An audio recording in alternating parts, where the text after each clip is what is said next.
Professor Donna Cross is a Winthrop Professor at the Telethon Kids Institute at the University of Western Australia and an Adjunct Professor at Edith Cowan University and Curtin University. In 2012, she was named Western Australia's Australian of the Year in recognition of her work to improve the health and well-being of young people. Donna has worked extensively to improve the health of WA children and young people through research and community programs with a focus on transferring knowledge from research evidence into policy and practice and bridging the gap between university research and school and community programs. And we're very fortunate to hear from her this evening during Children's Week. Please welcome Professor Donna Cross.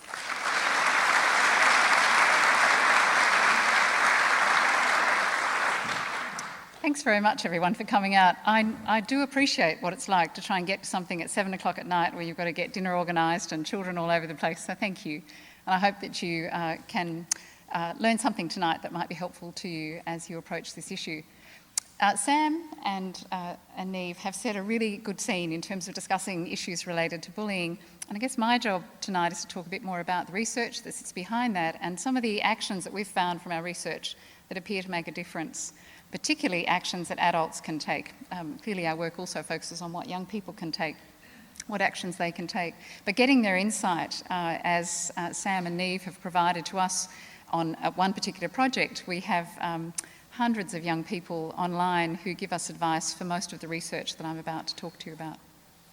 So my focus tonight is on a most preventable form of mental health. You know, how can we protect young people's mental health? How can we optimise their well-being? And one really important factor, and certainly one that our research has demonstrated evidence about, and other research, is issues related to bullying. But it's particularly important that we talk about it this week because obviously this week is Children's Week and it's the 25th anniversary of Australia signing the Children's Rights Convention, which is a pretty important issue and particularly around helping young people to celebrate their childhood. But the two articles within the convention that I think most reflect what we're talking about tonight is the importance of young people having the right to not be mistreated, and if they are, that people will take action to do something about it. And clearly that's what we need to do. Now I hope you had a bit of coffee before I pull this particular slide. I have to tell you this is the worst one, that's why I put it right at the front. And this kind of summarises all of the major findings that we have around how do we create, if you forgive the term, a designer child. If we could do everything possible to help young people achieve their optimal outcomes, what does that look like? So if you look at the red box and just kind of focus on that for a moment, you know, we'd love young people to be able to achieve at their highest level. We'd love them to be able to have really high levels of social competence, be able to relate and talk to people and interconnect. And of course, we'd love them to have really good resilience, good emotional control. And that would be some ideal outcomes. So what you see here and all of this other writing that's on this slide are the mechanisms that lead to that outcome. So the big red arrow that runs along the bottom is describing time, and obviously birth is at one end and the arrow end is for as long as you can live. And this comes from longitudinal studies that follow children. This particular study was following children from birth and over time. You may be aware, or you may be part of a birth cohort study, or you may have seen the movies that talk about birth cohort studies. There's one 35 up, 42 up, for example, that's been going for a while. And what these studies do is they give a temporal understanding, so you get to see causality. So if we have a young person who's functioning really well, like the two young people we have here tonight, what helped them get there? What were the things that happened on their pathway that enabled them to be able to do what they can do? So this research has identified those pieces. And if you look at the arrows that connect all of those, they're suggesting that there's a sequence here that from birth there are certain things that need to happen that contribute to that outcome. But the issue that I'd like to focus on intensely tonight is related to relationships and interactions between peers, and particularly the relationships with adults.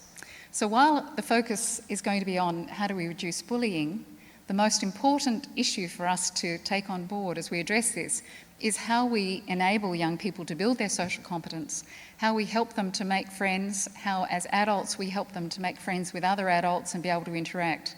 It's one of the most protective elements that we can build into a child's development that would lead to less bullying and lots of other wonderful outcomes at the same time.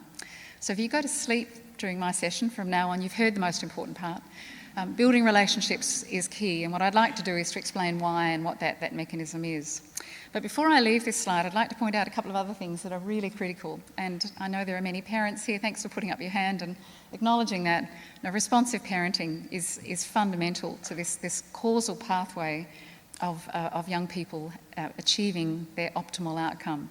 So everything that you're doing, like coming along tonight, you don't really need to hear this presentation because you're already doing that stuff, and hopefully other parents who maybe are a little challenged in offering this kind of support might take on board some of the feedback and evidence that we have.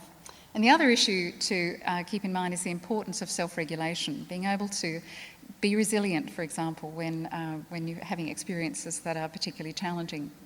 So if we take those 4 issues on, as I talk through tonight, but particularly the issue around relationships and how resiliency feeds into that, it'll be key. So when we look at one of the major factors that prompt us to focus on bullying and focus on children who are experiencing poor social environments where they might be being physically harmed, mental health outcomes are typically one of the most serious of effects that you could have. And obviously mental health is a serious issue in our community. It's a huge source of disability. As you would know from regular pieces of information, the ABC ran up a whole week, obviously, of highlighting this issue, which many of you may have seen some of the issues related to it, just how big an issue it is within our community. But obviously it's an issue that is without symptoms. So in a way it'd almost be helpful if children turned green when they were feeling sad, because then we could identify them early and take some action. Obviously, the earlier that we intervene, the more effective we'll be in supporting them in the longer term. But when you look at the burden in childhood that's related to mental health illnesses, and particularly the proportion of people who experience a mental health problem in their adolescence or in their childhood and what that predicts. And as you can see here, 65% of those who experience an anxiety or other affective disorder have their first episode before 21 years of age, and 50% of lifetime mental health problems begin before the age of 14. So intervening in childhood and helping young people deal with issues that might influence and affect their mental health is clearly very important, and bullying is key amongst those. And when we look at the prevalence in children, we can see that it's certainly an issue from a very young age, and it peaks around adolescence. So supporting young people, particularly on the transition from primary to secondary school, would have to be one of the windows, the developmental windows that we need to target very carefully and with great support. And of course, the impact of poor mental health is huge, and I won't go through all of the issues that are listed here, and you would be aware of the many long-term implications of somebody experiencing mental health difficulties and the reason why we need to be focusing on this as early as possible. And of course, the challenge we have when we look at mental health issues within our community is how well are we helping those people who are having these experiences. So if somebody is experiencing difficulties as a result of being bullied, who helps them? So this is a slide from one of our pieces of data that talks about how many young people sought help. So the blue bar that you see in this graph is showing how many boys sought help, and you can see that with boys it's just under 15% of those who are having difficulties who sought help from an adult. And with girls, higher, so that's good, but girls still less than 50% who sought help when they were having difficulties. The other 2 colours that you see on this graph are showing what happened as a result of going and seeing an adult. So the other 2 colours make up the blue colour. So when boys went to see an adult, did it get better? Well, the orange tells you the proportion of boys who said it got better as a result of telling an adult. And obviously within girls you can see it's slightly higher, but if you were a boy and you were brave enough to tell an adult, and that's still only a very small percentage of you, and you had the result that you see on this slide, would you continue to go to adults for help? So we have recognised very early in our research that young people often don't go to us, parents or teachers, to get help when they're having difficulties related to bullying, and a lot of this research that I'm showing here was out of some studies where we were measuring bullying as well. They often go to their peers. So engaging cyber leaders, such as we've done with Sam and Neve, has made a huge difference to us trying to understand what are the sorts of messages we should be giving to young people and how should they be presented, and engaging young people to design those messages and create them. And I'll show you some of the wonderful things they've done in a short while. So our premise of all of this work is that if bullying leads to mental health problems, then a reduction in bullying would also lead to a reduction in mental health problems. And that was the hypothesis that we've tested again and again in the research that we've done. And we've been doing it for a long time. Over the last 15 years, we've had 13 very large studies, over 30,000 young people in Western Australia and even more in other states, and now internationally, have engaged with this research and given us some sense of whether or not what we're creating makes a difference. Each of these circles represents a study, but talks about how we've investigated different age groups, different cultural groups, that we've been able to focus on issues related to online bullying as compared to offline bullying and the sorts of social behaviours that develop in those environments. But all of this work has been very heavily informed by student reference committees. And you won't see Sam and Neve's face in this picture, but this is another group of young people who provide us with ongoing advice about the sorts of things that we should be doing to support young people effectively. So when we ask them about bullying, we see this kind of prevalence rate. So there's a lot of information on this slide. The yellow line that you see here is the proportion of young people who report that they are being bullied face to face. And the red line obviously is the proportion of children who say they're cyberbullying. So you can see there are quite different patterns.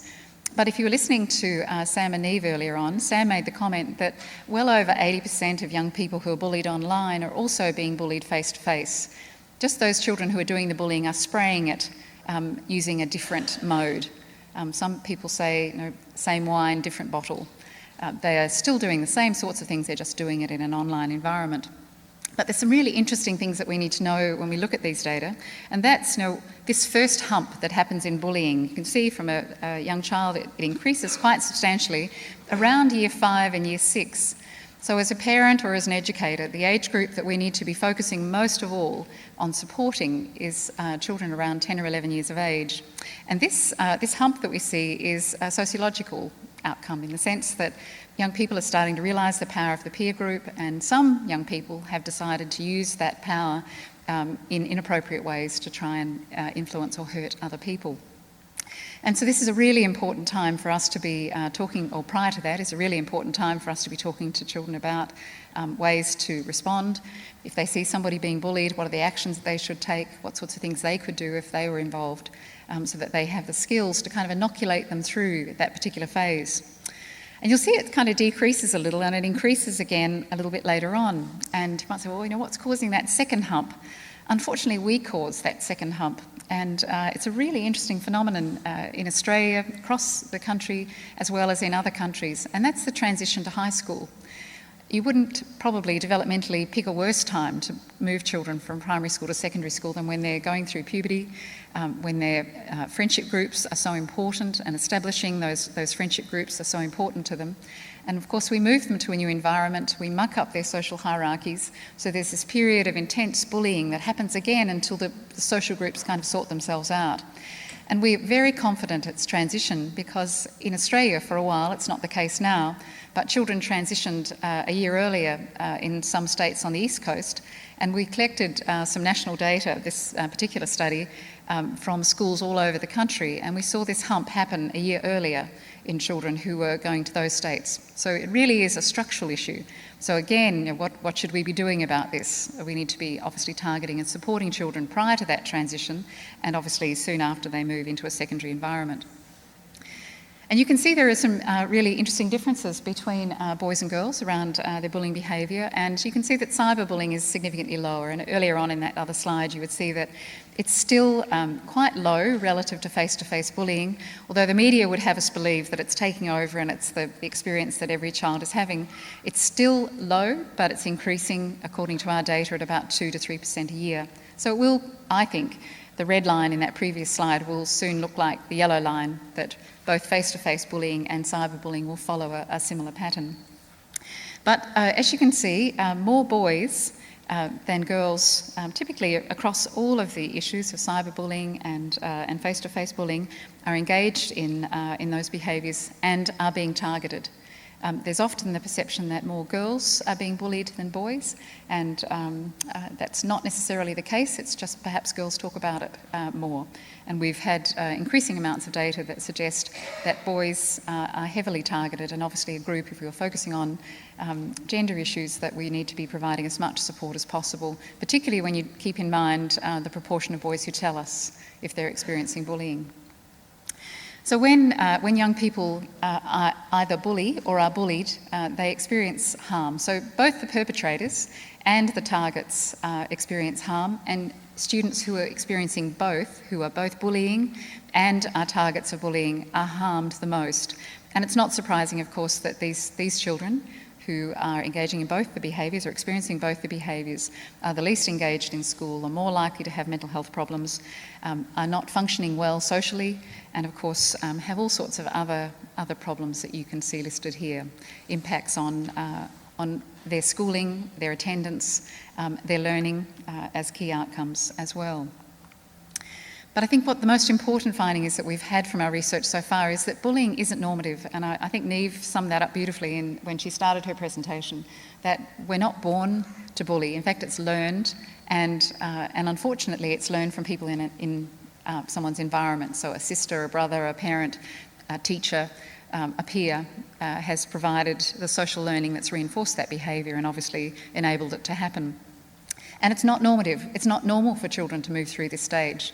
And I think as a society, the stronger we present norms that say this is inappropriate and we need to take action, the more likely we'll be able to extinguish this behaviour. In the same ways that we've been able to extinguish smoking behaviour and that we've been able to influence people to take sun safety precautions, I believe that we can also significantly influence the acceptability of bullying behaviour, that people will take action and step up in the same ways that Niamh and Sam have described to discourage this behaviour, that it's not acceptable.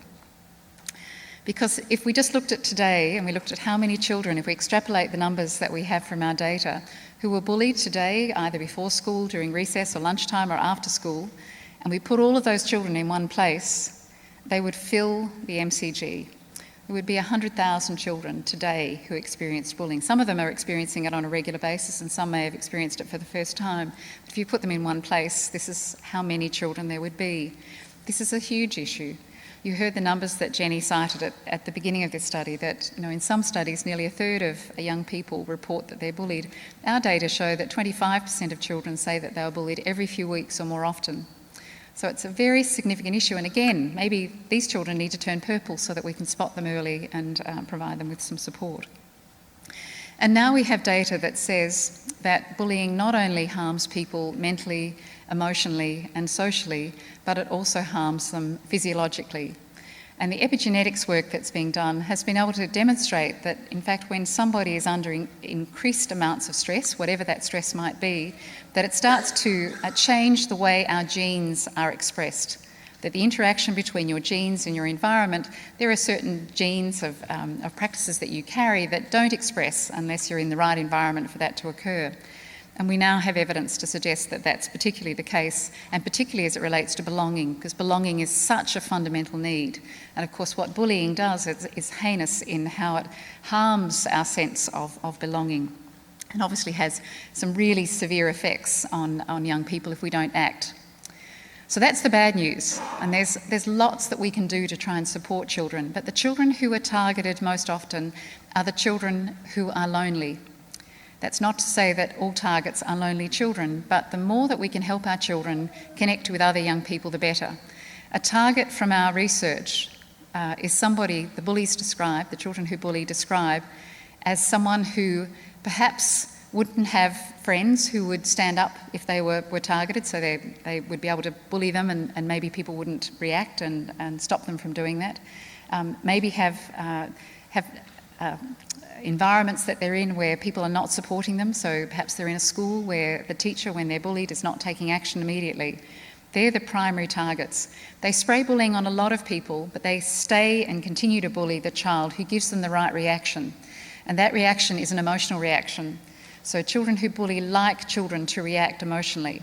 So as adults or as parents, the one thing that we could be doing for children is, one, help them connect, and two, help them be resilient, to be able to control their emotions in that moment. They might be having a meltdown, but being able to control them in that moment would discourage the bullying, would discourage them from being a continued target. So when we look at children who are poorly skilled and the sorts of things that we should be doing to try and support them, it's not without good reason, because children who have poor social skills in the first place are more likely to be targeted. As I said, not all children. Some very highly skilled, socially skilled young people are also bullied, but they have all sorts of difficulties as they continue through school. And the actions that we take early and often will make a huge difference. So here's what we should be doing. Probably one of the most important outcomes of our research says that we need to be focusing on friendships. Our program that we test regularly is called Friendly Schools, and that's very much focused on how we help create school environments so that children feel welcome, that they can easily build positive relationships, they can help build friends.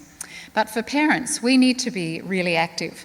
We need to have what's known as social architecture. We need to create play dates where we're encouraging our children to mix with lots of other children. Probably another risk factor for children who are bullied are children who only have one very best friend. A child's at great risk if they only have one very best friend. If that friend should leave the school or if that friend is absent on a particular day, then they immediately become vulnerable because they become a lonely child. So helping your children to have multiple friendship groups is particularly important, particularly if one friendship group should fall away. So maybe their school friendship group is going through a pretty rough period, but they play football or they play music or they're engaged in a drama club where they're with another group of young people who allow them to source their sense of social competence and allow them to still feel good about the ways that they interact.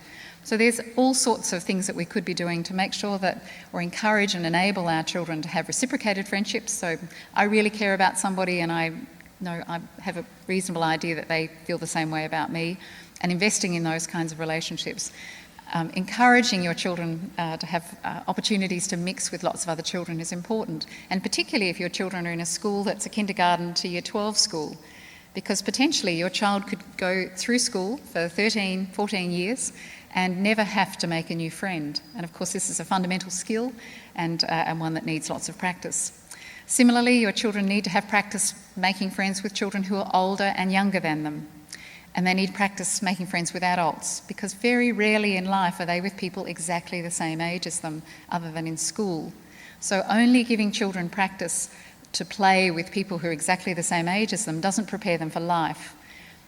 So schools that have buddy systems where there's cross-age mentorship, or spending time participating in extracurricular activities that have older or younger children, is really key to helping your children integrate and to develop the sort of social architecture around friendship that's really key. And of course, the more that they are practicing their social skills, so they get more capable of dealing with it. So they have better social skills, they then have better social interactions, and then they get more opportunity to practice it. So it's kind of this snowball effect that if we can create environments where young people can practice and be socially inoculated to be able to respond at the appropriate time, then that can be incredibly successful. So I know you're all sitting there going, oh, there's another thing I've got to fit in. What will I do to facilitate this process? So I really want to reassure you that of all of the studies that we had, this is not about more work. And in fact, the things that you would be doing, because you wouldn't be here if you weren't doing it already, but for all parents to be doing, is really, really basic. And you don't have to do this. And I want to reassure you, this isn't my daughter.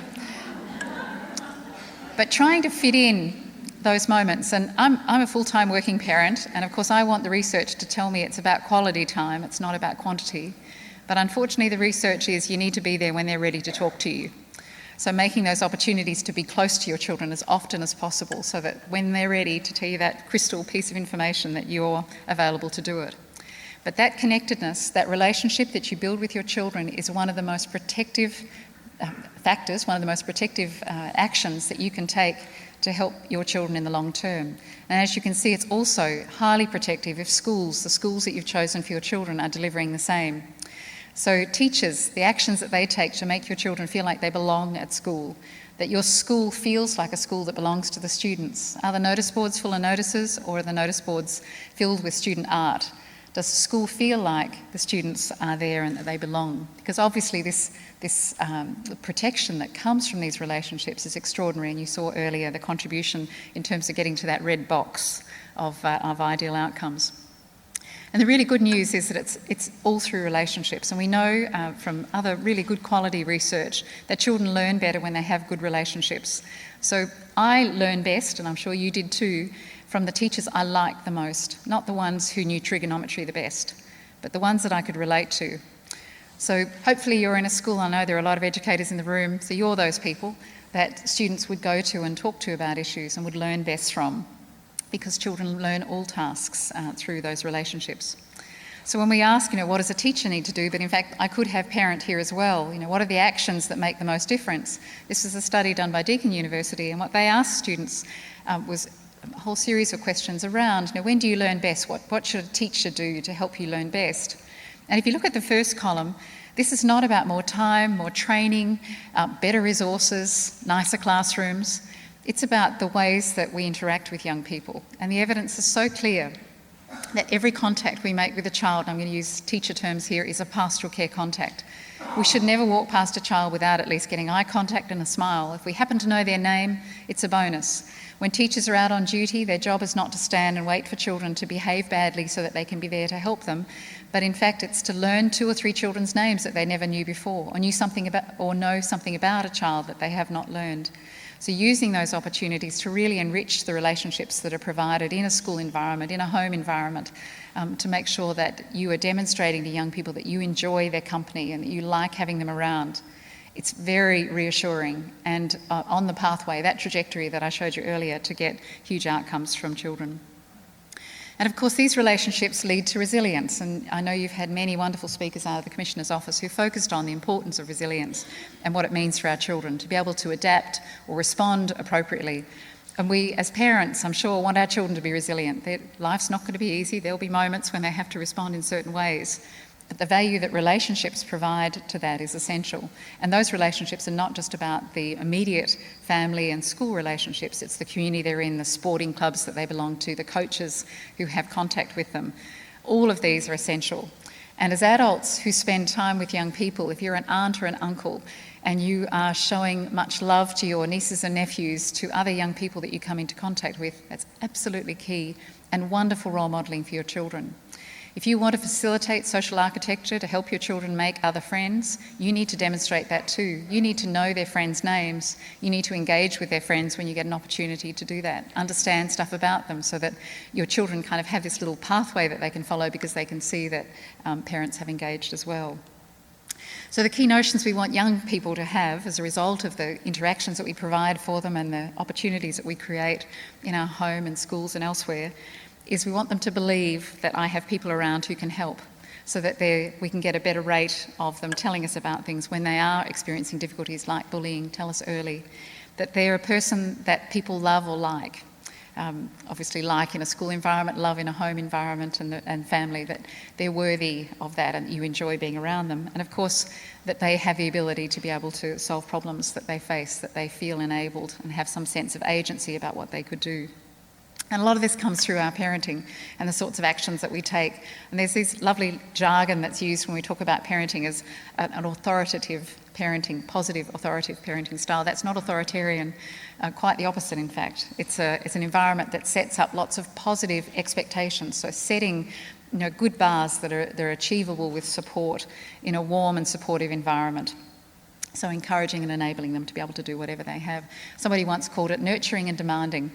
But obviously providing support as they provide.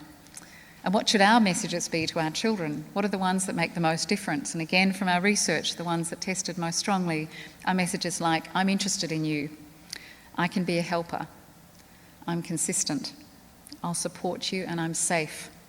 Young people need to know that these are the characteristics that we provide, because when they perceive that this is coming from you, then they're more likely to tell you whatever it is that's bothering you. They're more likely to engage with you about the issues that you might want to talk to them about.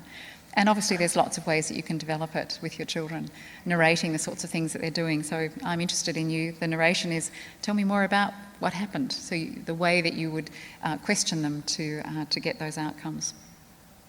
So when you hear lots of information, you come along to these sessions, it's kind of, all right, I've heard a lot of stuff, I know about that pathway and I know about bullying and I know kids aren't telling us and relationships are important. What are my take-home messages? So my second last slide is the things that we think our research is telling us that makes a difference. The first on this list is, what is it you would like my help with? Is one of the most important questions that we should be asking our children when they come to us to ask for help.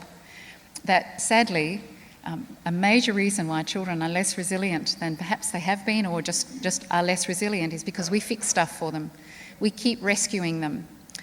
Obviously, it's absolutely essential that children learn from failure. So letting them fail, obviously safely, but letting them experience failure. Don't rush in and fix it for them all the time, otherwise they don't learn how to deal with it, and they learn or expect that someone will fix it all the time.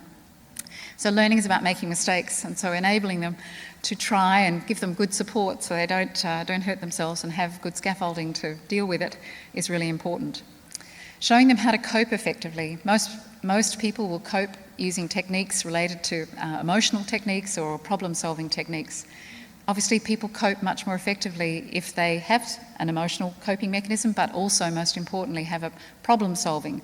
So what do I do about this? Helping young people to really think through the processes that they can address the issue that they're most concerned about. And I'm going to show you, just to close, what we think are the four most important things that we need to say to children when they come to us for advice or to help. And of course, create that behavioural momentum. So last night I was presenting in Margaret River to a bunch of parents, and the behavioural momentum that they were talking about, allowing our children to have success, but to help them along the way. If they wanted to learn to surf, drag them along the sand standing on a surfboard first, so they get the feel of it and get some success and have some behavioural momentum so they can then practice it. This is not about surfing, this is about creating success, but success in stages where young people are feeling the outcomes that they have. Helping them identify their strengths. How often have you talked to your children about the things that they're really good at? And maybe you've heard them say, I can't do this, I can't do that. There's a few people in the audience who know personally that I can't sing, and that I often say I can't sing, but I really have never made it my priority to learn well. So reframing with your children, giving them language, when they say I can't do that, it's like, well, have you made it your priority? Do you really want, are you really not able to do it, or have you not made it to your priority to practice it? So helping to pick them up in the moment and encourage them. But most importantly, our research has shown us that helping young people to find humour. If they're being bullied, one of the most important strategies that they can have, apart from not being emotional, is to make a joke of it or dismiss it, or fog, as we're called. A distracting term. If someone's making fun of their ears, it's like, yeah, okay. Or yes, maybe I do have big ears. Just diffuse it using any technique that they might have, and they need practice to do that for it to be successful. They won't be able to think of it in the moment because no one can be funny when they're stressed. But if you give them practice at home so that they have words that will pop out when they need them, that inoculation is really helpful. So to close, when we have young people come to us as teachers, as parents, as friends, when they have difficulties, we had a study called Keeping in Touch. And in this study, we asked young people, because we had the data that I showed you in that slide about them not coming to adults, and we asked, why, what are we doing that's so wrong? And one of the biggest issues, they said, is we take over. They come and tell us something and we just take over and maybe try to fix it, but they lose control, and control is really important for them to tell, otherwise they won't tell. So over time, we tested a whole bunch of messages, and they said there were 4 things that they needed to hear most of all. And these were those 4 things, and it fits into an acronym of LATE. And the first of the L of the LATE model is young people say we don't listen well enough. And they want us, that when they come to us to talk about issues, they would like us to ask questions like, tell me more about that. Who else was there? Where was that? So that you're taking their focus from the event much, much more widely to say, actually, there was lots of other things going on there too, because that helps them then think about how they might deal with it. So this is about not rescuing them. So really good questions, just listen well. Paraphrase what they say, open-ended questions. And obviously, believe them. The second stage, the A part of the LATE model, is to acknowledge that it hurts. So saying something to them like, that sounds pretty tough. Because they say sometimes when they come and tell us things like they've been excluded from a group or left out, they say that we say things like, don't worry, there's plenty of other people to play with. And they say when we say that, we don't get how much it hurts to be left out. So acknowledging that they think it hurts is really important as part of helping them to tell you more about it. So that's the second stage. The third stage is to talk about options. So here, where they say we go wrong, is that we're quick to say, okay, now the first thing you need to do is this, and then this, and then this. I said, actually, we'd like to work that out and we'd like to have control over what those stages are. So our questions need to be questions that are more like, tell me what you tried. How did that work? Would you do any of those things again? What have you seen other people doing? Could you try some of those things? Giving them time to sort out and see what kinds of actions that they might take, that they would select from that and maybe they would be able to try the next time so that they have some ownership over those outcomes and practice. And last but not least, the end with encouragement is because young people said after they've told an adult about stuff, they're worried that if they come back and tell you again, if you're a teacher, they might be whinging and they don't want to be seen to be doing that and they don't want to be seen to be needy. But it'd be really great if we said something at the end like, come back and see me tomorrow and let me know how that's going. Or as a parent, give that a go at school and let's talk about it again tomorrow. So really letting them know, I really want to know how this is working for you and I'm here to listen again. They may not choose to come back, but setting up that environment to do that was seen to be absolutely key. And this late model, even though it's definitely not rocket science, but the outcomes when we've tested this to reduce bullying, to encourage young people to talk earlier, to talk about the experiences they have at school, even to talk about how their day was at school, you might be able to find some usefulness in this content. And for teachers, it works extremely well. But it works best when you're shoulder to shoulder, and particularly with boys. Don't sit across from them and try and eyeball them. Go for a walk, ideally walking in the same direction or driving in a car or something like that. Yeah, I can hear you see that. So I'd like to close by showing you a very, very short DVD. That was young people's recommendations about how we take action and what kind of advice we should be giving. And we worked with a large group of young people in Wollongong who, at a particular school, decided that they wanted to get the message, much the same as Neve and Sam have done tonight, out to their wider school community. So they created a piece of media, and I want to show you this because, and some of you may have seen it before, because it's a great example of how clever young people are and how we need to empower them to take action to reduce bullying, while we also, it's not for us to step back, but to enable them to do that. And the Commissioner's role, I think, is one that's just so important because she facilitates that.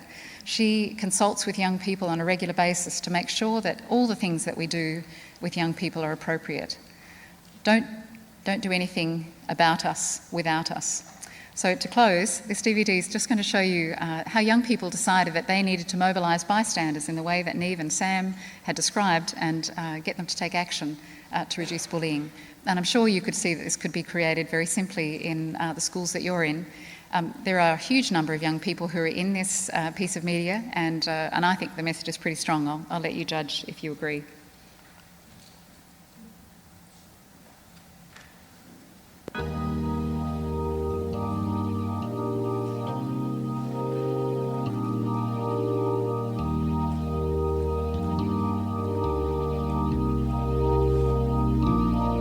When you try your best but you don't succeed, when you get what you want but not what you need, when you feel so tired but you can't sleep, stuck in rivers,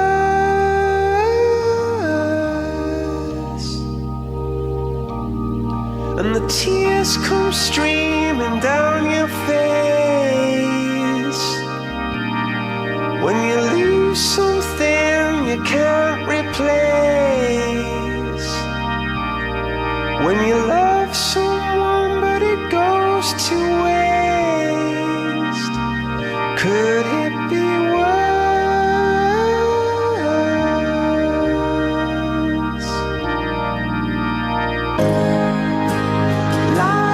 Will guide you home and ignite your bones, and I will try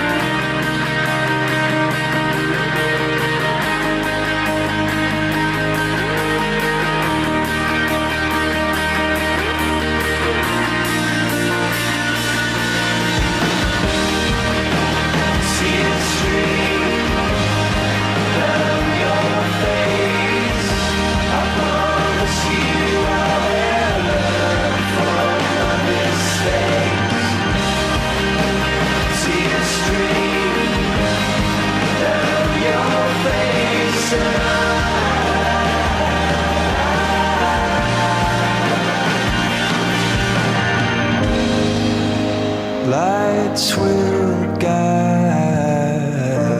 you home and ignite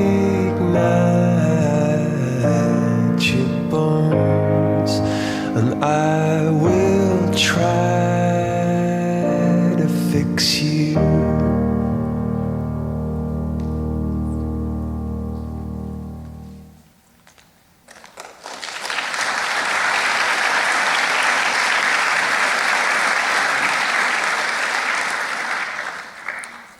Many thanks, Professor Cross. I guess there's lots to think about. I can assure you that I can't sing either in that context, in terms of looking at strengths. But I think that really, the DVD certainly highlights the creativity and capacity of young people to really help tackle this issue, and it is clearly up to all of us to listen, acknowledge and talk and encourage, as you said.